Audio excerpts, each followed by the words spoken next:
Welcome to Confessions by Banana Ketchup. It lives in the closet and it's going to kill him. When my ex and I first got together, we stayed at his dad's place out in the high desert of California. Nothing much out there but sand, drugs and old people. His dad's place was a sublet of types. There was a house and I guess what you might call apartments attached. The apartment had a living room, a bedroom, a kitchen and a bathroom, all confined in a tight space. His dad, an older man in his 80s, always slept on the couch. My ex said that's just how it's always been. I've been sensitive to ghosts and the like all of my life. My first experience being when I was less than a year old outside the church of my great uncle's funeral, where I alerted my cousin who was holding me to his apparition on the other side of the street. But that's a story for another time. That place always made me nervous. I knew immediately that something was wrong there. So wrong. In the bedroom, there was enough room for a queen-size bed, bedside tables on either side, and a large closet with one of those sliding doors. Since I was a child, I've always had a rule of keeping closet doors closed at night. There were places I often saw things, especially ones that never walked this earth or were supposed to. I remember this one night specifically. I was lying in bed with my ex and I suddenly felt a panic attack coming on. The weight in the room had shifted. Something was there. And in the dark, the closet door was open. There's a reason for this and I'll circle back to it later. I had always had issues sleeping there, especially near that closet, but that night I looked into the darkness and I saw something. My breath hiked up in my chest and my ex asked me what was it. I said, I see it. It lives in the closet. I knew something had lived there, but this was the first time it was letting me see it. My ex got silent and then he told me that he believed me. That he knew something terrible lived in that closet, how it had attached to his father. He said his dad, this man in mid-80s, would burst in at 2, 3, 4 a.m. and scream and wake us up if that closet door was closed. He would fling it back open, storm out and go back to the couch in the living room. He had done this since he moved into the place. I think it's why he slept on the couch. What I saw was not a human or humanoid. It had teeth and cat-like ears and eyes. I could see the teeth glistering though they were yellow. It was smiling at me. I observed it slowly, trying to breathe and see if it would tell me anything, what it wanted, who it was working for, how it came to be anything. I can usually get things to talk to me, but this entity continued to stare and smile. I immediately got out of bed and fled to my car outside. I began texting different friends asking for a tarot reading.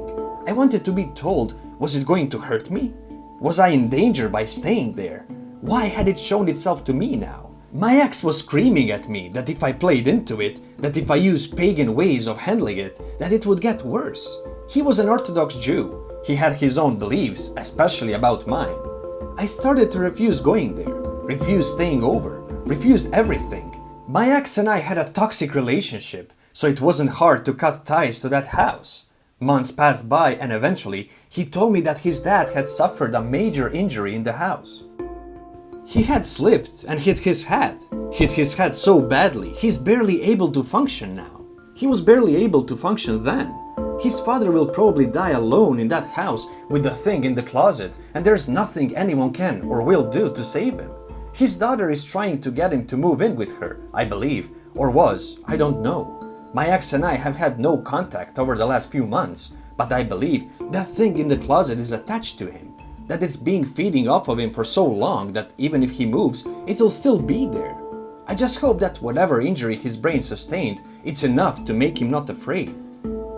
Thank you, ohhoneyno, the author.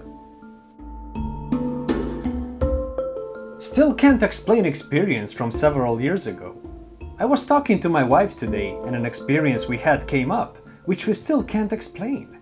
In February 2013, we were dating at the time, we decided to take a weekend trip to a resort on Lake Delavan in Wisconsin.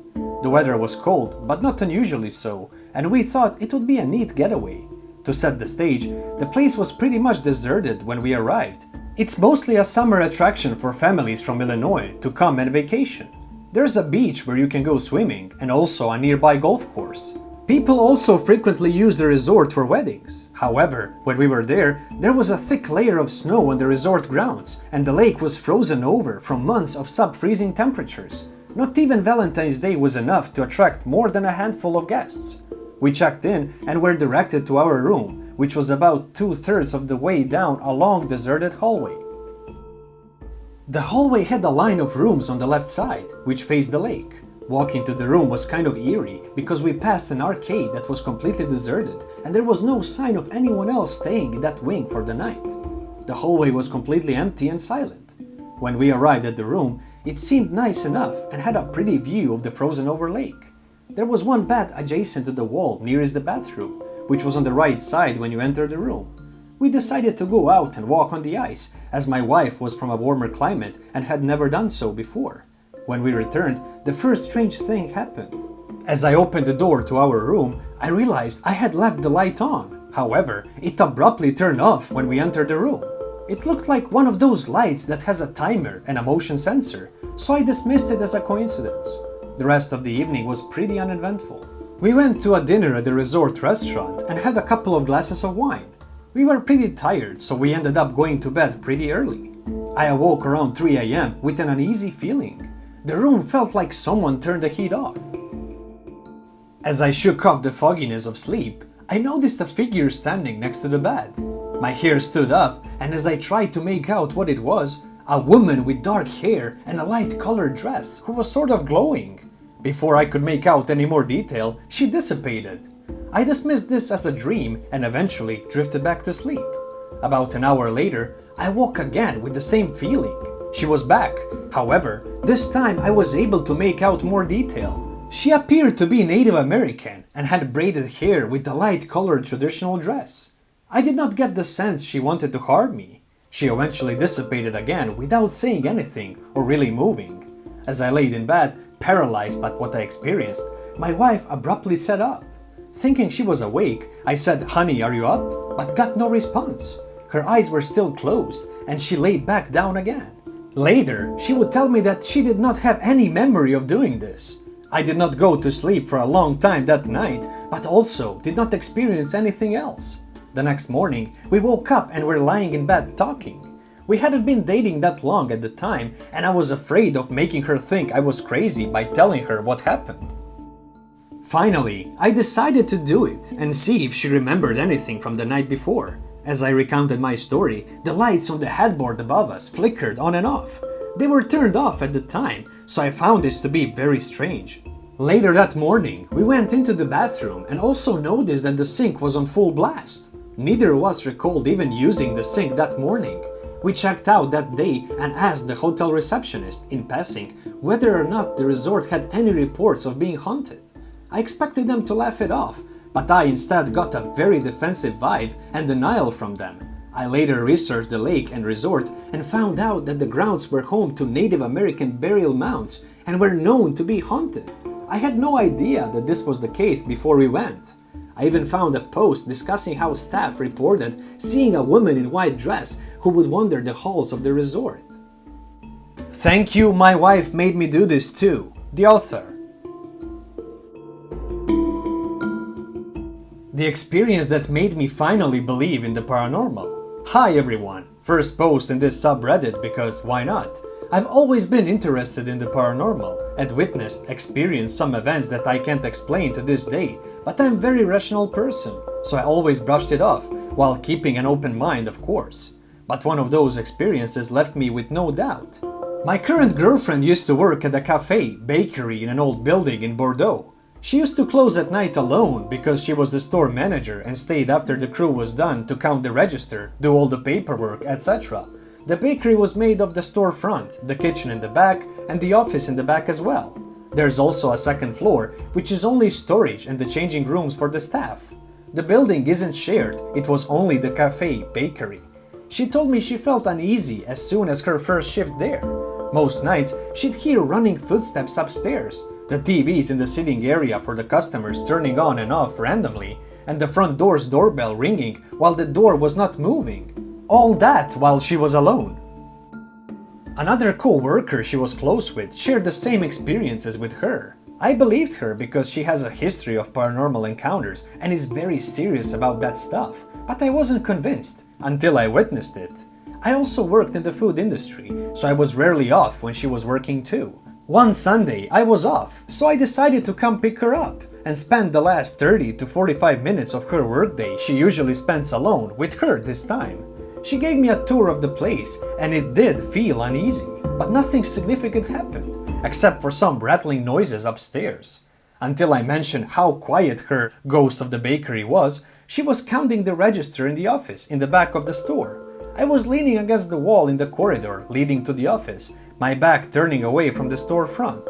To my right, there was a dishwashing room. There was no door to this room, just an opening in the corridor. To better visualize, I was facing towards the office watching my girlfriend, turning my back to the storefront, leaning against the wall but seeing the dishwashing room in my peripheral vision. Jokingly, I tell her, "I'm glad your ghost decided to leave us alone tonight."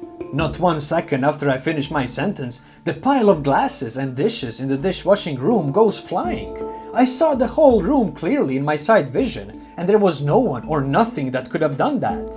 There was a pile of glasses stacked up in a pyramid, and they flew as if someone ran their hand through the base. It wasn't one glass tripping and bringing down the pyramid. It was legit pushed off. She just told me, "I told you he's always there." Since she's used to stuff like this happening, she was almost done, so we stayed less than 10 minutes in there. But I could feel a different level of oppression and uneasiness for the whole time. This one sticks with me because there is no rational explanation. I saw the dishes go flying around, and it was a direct response to my joke. I have other experiences that could be explained. I'd be happy to post them if you want to find an explanation or lack of with me. Driving through a ghost on pitch black forest road, seeing a school kid ghost sat on my bed at night, cats behaving weirdly. Thank you qlfcharlie, the author.